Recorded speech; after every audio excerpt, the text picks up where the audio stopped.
விளக்க ஆராய்ச்சி வடிவமைப்பு மற்றும் பரிசோதனை ஆராய்ச்சி வடிவமைப்பு. 1. விளக்க ஆராய்ச்சி வடிவமைப்பு. விளக்க ஆராய்ச்சி வடிவமைப்பு என்பது ஒரு மக்கள் தொகை அல்லது நிகழ்வின் பண்புகள், நடத்தை அல்லது சூழ்நிலையை விவரிக்க பயன்படுத்தப்படும் ஒரு முறையாகும். இது யார், என்ன, எப்போது, எங்கே, எப்படி போன்ற கேள்விகளுக்கு பதிலளிப்பதில் கவனம் செலுத்துகிறது, ஆனால் ஏன் ஏதாவது நடக்கிறது என்பது அவசியமில்லை.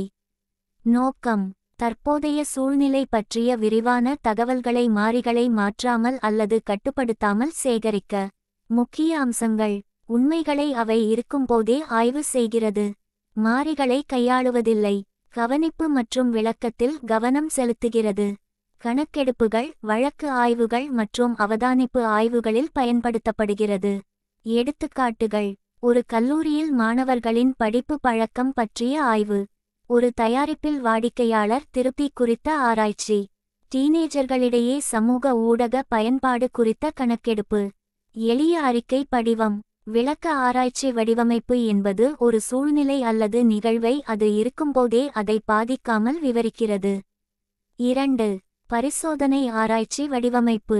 பரிசோதனை ஆராய்ச்சி வடிவமைப்பு என்பது ஒரு மாறியை கையாளுவதன் மூலமும் மற்றொரு மாறியின் விளைவை கவனிப்பதன் மூலமும் காரணம் மற்றும் விளைவு உறவுகளை சோதிக்க பயன்படுத்தப்படும் ஒரு முறையாகும்.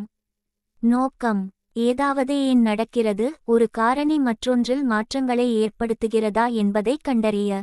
முக்கிய அம்சங்கள்: கட்டுப்பாட்டு மற்றும் பரிசோதனை குழுக்களை உள்ளடக்கியது. ஆராய்ச்சியாளர் சுயாதீன மாறியை கையாளுகிறார். சார்பு மாறியின் விளைவை கவனிக்கிறார். காரணம் மற்றும் விளைவு உறவுகளை நிறுவ உதவுகிறது.